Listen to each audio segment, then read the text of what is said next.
8 बटे के प्रश्नावली 7.2 का क्वेश्चन नंबर 8। तो 1 से 7 तक तो हो गया। 8वां क्वेश्चन क्या है, यदि a और b क्रम से -2, 2 और 2 -4 हो तो बिंदु P के निर्देशक ज्ञात कीजिए ताकि AP बराबर 3/7 AB हो और P रेखाखंड AB पर स्थित हो। मतलब क्या है, a और b के निर्देशांक दिया गया है और P के निर्देशक ज्ञात करना है जो AB रेखाखंड पर हो। जैसे मान लो ये है, इसको मैं a मान रहा हूँ, इसको b मान रहा हूँ और P है कोई यहाँ पे बिंदु P। और ये क्या दिया हुआ है कि AP बराबर 3/7 AB। तो मैं इसको ऐसे लिख सकता हूँ AP बट्टा AB बराबर 3/7। मतलब AP 3 है तो AB कितना है, 7 है। या फिर ये लिख सकता हूँ इससे AP अनुपात AB बराबर 3/7। यानी ये कुल दूरी कितनी मान लूं मैं, ये मान लेते हैं यहाँ से यहाँ तक अगर 7 है तो ये कितनी है, यहाँ से यहाँ तक 3, और अगर ये यहाँ से यहाँ तक 3 है तो ये कितनी होगी, 4। तो इसका मतलब क्या है कि AP अनुपात AB, AP अनुपात PB कितना होगा, 3/4। मतलब बिंदु P के निर्देशांक ज्ञात करना है जो AB को 3/4 के अनुपात में विभाजित कर रहा है। यही तो है, टोटल AB 7 है, अगर ये 3 है तो पीछे 4 ही बचेगी। तो AP और PB के अनुपात आ गए। AP अनुपात PB बराबर कितना है, 3/4। अब बस A, B और P के निर्देशांक ज्ञात करना है। M1 M2 दिया हुआ है, मतलब M1 बराबर कितना लिख सकता हूँ, 3, और M2 कितना लिख सकता हूँ, 4। तो वही P के निर्देशांक, तो इसको मान लेता हूँ XY। विभाजन वाला सूत्र लगाना है तो क्या होगा, M1x2 प्लस M2x1 बट्टा M1 plus M2 coma M1y2 plus M2y1 बट्टा M1 प्लस M2। यही होता है अगर बिंदु P को किसी रेखाखंड को अगर M1 M2 अनुपात में विभाजित करता है तो बिंदु P के निर्देशांक क्या होता है, M1x2 मतलब 1 2 2 1 अपॉन 1 2 1 2 2 1 अपॉन 1 2। ठीक है, यहाँ पे M1 M2 दिया हुआ है, x1 कितना है चाहो तो अलग से लिख लो। अगर इसको पहला बिंदु मान रहे हो और इसको दूसरा मान रहे हो तो x1 कितना होगा, -2, y1 कितना होगा 2, x2 कितना है 2 और y2 कितना है, y2 है -4। क्योंकि अगर इसको पहला मान रहे हो तो ये x1 y1 हो जाएगा, इसको दूसरा मान रहे हो तो x2 y2 हो जाएगा। अगर इसको पहला मान रहे हो तो ये x1 y1 हो जाएगा और ये x2 y2, जैसा मान रहे हो वैसा ही लिखना है। ठीक है, तो pxy क्या होगा, M1 कितना है 3, तो 3 गुणा x2 कितना है 2 प्लस M2 कितना है 4 गुणा x1 कितना है -2 बट्टा M1 प्लस M2 तो 3 प्लस 4। यहाँ पे क्या होगा M1 y2, तो M1 है 3 गुणा y2 कितना है -4 प्लस M2 है 4 गुणा y1 कितना है 2, तो 2 बट्टा M1 3 प्लस M2 कितना है 4। सोल्व कर लेते हैं तो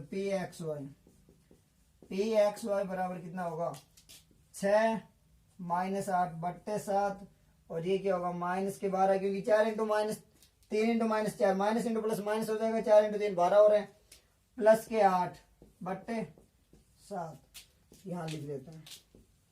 तो pxy बराबर कितना होगा 6 -8 -2, क्योंकि दिन हमेशा उसी संख्या का लगता है जो संख्या बड़ी हो, और यहाँ 8 बड़ी संख्या तो माइनस का लगेगा, तो -2 बट्टे 7, और ये कितना होगा -4 बट्टे 7।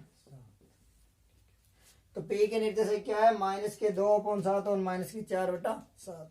तो यही है जो बिंदु A और B को 3/4 के अनुपात में विभाजित कर रहा है। बस यहाँ पे एग्जाम में ध्यान रखना कि AP बराबर AB दिया है, अगर यहाँ पे PB होता तो ये कितना हो जाता 3/7, लेकिन यहाँ पे PB ने देकर क्या दे दिया, AP दे दिया, तो हमने PB निकाल लिया बस। क्वेश्चन नंबर 9, बिंदु A -2 और 2 और B 2 8 को जोड़ने वाले रेखाखंड AB को 4 बराबर भागों में विभाजित करने वाले बिंदुओं के निर्देशक ज्ञात कीजिए। मतलब A और B है, ये AB है, इसको 4 बराबर भागों में, अगर 4 बराबर भाग में बांट रहे हैं तो कितने बिंदु होंगे, 3 हो गए, क्योंकि अगर एक बिंदु 2 को बांट रहा है तो 2 3 को, 3 4 को बांटेंगे। तो मैं मान लेता हूँ एक ये बिंदु और एक ये बिंदु, ये आगे ले लेते हैं, इसको यहाँ तक मान लेते हैं बी, तो इसको मैं सी मान लेता हूँ, इसको डी मान लेता हूँ, इसको। अब इसको दो तरीके से सोल्व कर सकते हो। एक तो क्या करेंगे, अगर ये चार बराबर भाग मतलब एक एक एक और एक, तो ये कितने में कर रहा है, 1:3, ये 2:2 में, और ये 3:1 में, क्योंकि सी से इस साइड 3 भाग है, 1 2 और 3, और ये 1 भाग है, तो 1:4। डी के इस तरफ भी 2 है, इस तरफ भी 2 है, तो इसको 1:1 में लिख सकता हूं मैं, 2:2 या 1:1। और ई से इस साइड 3 भाग है और उस साइड 1 भाग है, तो मैं लिखूंगा 3:1। या दूसरा तरीका क्या है, ये कितना है, -2 और 2, और ये है 2 और 8। अब एक डायरेक्ट फॉर्मूला बताया था मैंने मध्य बिंदु के निर्देशांक। अगर मध्य बिंदु का निर्देशांक निकालना हो तो मध्य बिंदु के निर्देशांक क्या बताए थे, मध्य बिंदु के निर्देशांक बताए थे x1 प्लस x2 बट्टा 2 और y1 प्लस y2 बट्टा 2। मध्य बिंदु का मतलब क्या है कि 1:1 में, और फॉर्मूला यही है m1 x2 plus m2 x1 बट्टा m1 प्लस m2। तो m ऊपर एक ही है, तो एक से गुणा करो, कोई फर्क नहीं पड़ रहा, वही संख्या ही होगी, और नीचे 1 और 1 2, 1 प्लस 1 2 हो गए। अब d है ना, डी ए बी का मध्य बिंदु है,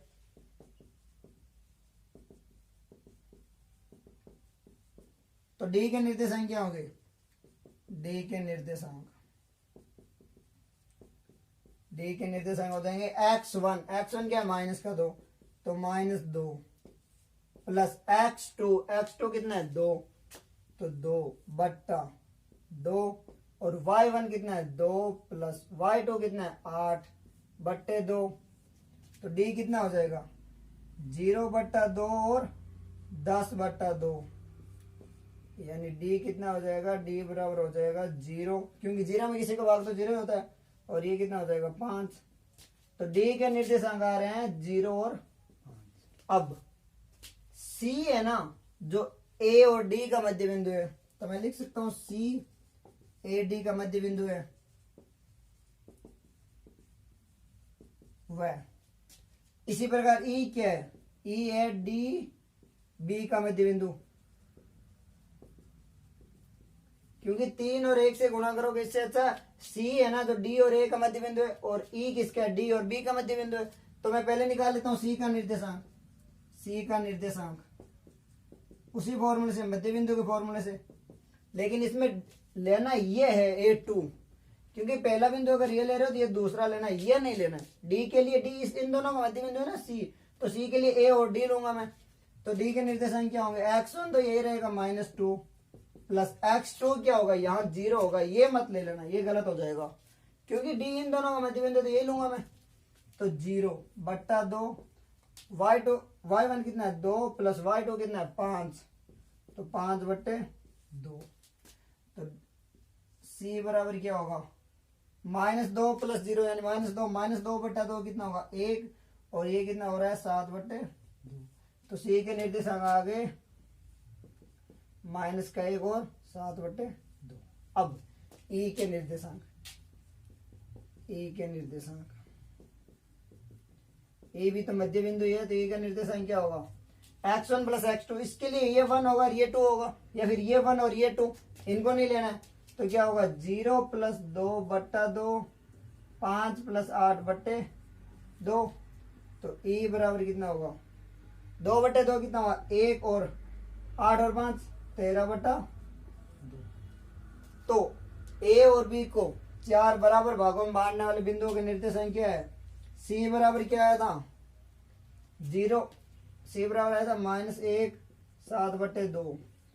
d बराबर क्या आया 0 और 5, और e बराबर कितना आया 1 और 13/2।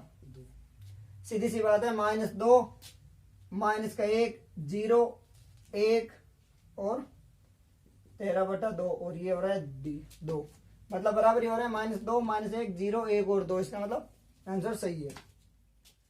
क्वेश्चन नंबर 10, एक समचतुर्भुज का क्षेत्रफल ज्ञात कीजिए जिसके शीर्ष इसी क्रम में 3 0 4 5 -1 4 और -2 -1 है। संकेत दिया हुआ है कि समचतुर्भुज का क्षेत्रफल क्या होता है, 1/2 इंटू विकर्णों का गुणनफल। मतलब समचतुर्भुज है, आप वर्ग को समचतुर्भुज मान सकते हो, या फिर ऐसे भी हो सकता है समचतुर्भुज। अब क्या होगा, विकर्णों का गुणनफल। ठीक है, तो मैं इसको ले रहा हूं विकर्णों का गुणनफल। अब इसी क्रम में लेना है, मतलब पहले क्या लेना है 3 0। अब चाहो तो इस साइड चलो या एक साइड ही चलना है। तो 3 0 4 5 -1 4 और -2 -1। इसको ए बी सी और डी ले रहा हूं। अब क्षेत्रफल क्या होगा 1/2 इंटू विकर्णों का गुणनफल। तो विकर्ण यहाँ क्या है, एक तो बी डी है और एक ए सी है। तो विकर्णों की दूरी निकाल लेता हूं मैं। तो दूरी का सूत्र क्या होता है, दूरी सूत्र बताया था 7.1 में, अंडर रूट x2 -x1 का स्क्वायर प्लस y2 -y1 का होल स्क्वायर, ये होता है दूरी का। तो पहले निकाल लेता हूं मैं ए सी, क्योंकि दो ही विकर्ण है, एक ए सी है और एक बी डी है। तो ए सी बराबर क्या होगा अंडर रूट, इसको पहला मान रहा हूं तो इसको दूसरा मान लो। तो x2 क्या है, ये x2 कितना है -1 माइनस x1 कितना है 3 स्क्वायर प्लस y2 कितना, y2 है यहाँ 4, तो 4 -0 का स्क्वायर। तो ये कितना हुआ अंडर रूट -1 और -3 -4 का स्क्वायर प्लस 4 का स्क्वायर। माइनस का स्क्वायर हमेशा प्लस ही होता है, क्योंकि -4 इंटू -4 तो माइनस माइनस प्लस हो जाएगा, और स्क्वायर हमेशा माइनस हो या प्लस प्लस ही होता है। तो 16 + 16, इसको मैं लिख सकता हूं 32, या फिर 16 इंटू 2 और 16 के कितना होता है 4 रूट, 16 का 4 हो जाएगा 2 का रूट 2। तो ए सी कितना आ गया, ए सी बराबर आ गया 4 रूट। अब निकालते हैं बी डी बराबर क्या होगा, इसको मैं मान लेता हूं पहला बिंदु, इसको मान लेता हूं दूसरा बिंदु। तो x2 क्या है -2 -4 का स्क्वायर प्लस y2 कितना है -1 -y1 कितना 5 का स्क्वायर, कितना होगा -2 और -4 माइनस का 6 और 6 का स्क्वायर कितना होगा 36 प्लस -1 और -5 कितना हुआ माइनस का 6 इसका भी 36। तो इसको मैं क्या लिख सकता हूँ 36 इंटू 2 और 36 का कितना होता है 6 और 2 का रूट 2।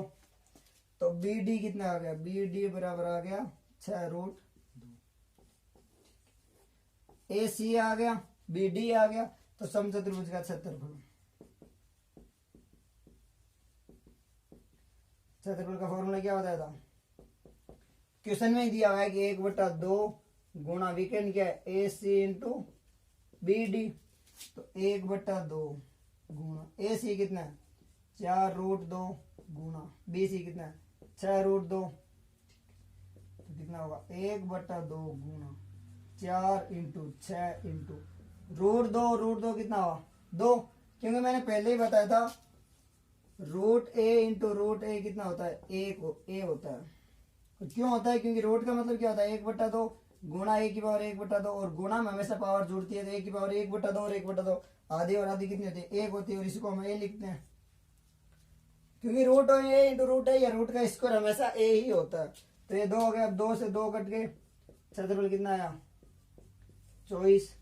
और यहाँ सेंटीमीटर में mm मीटर कुछ नहीं दे रखा, तो मैं 24 वर्ग इकाई लिख देता हूँ, क्योंकि क्षेत्रफल हमेशा स्क्वायर में होता है। तो ये बस कुछ नहीं, इसमें दे रखा है कि विकर्ण गुणनफल। तो विकर्ण वाला फॉर्मूला लगाना जो 7.1 में पढ़ा था, मतलब दूरी वाला। तो ए बी और ए सी और बी डी निकाल लिया। बस क्रम ध्यान रखना, इसको इसी में या फिर इसी एक ही क्रम में लेना, ये क्वेश्चन में दिया हुआ है। क्षेत्रफल वैल्यू के फॉर्मूला में आंसर आ गया।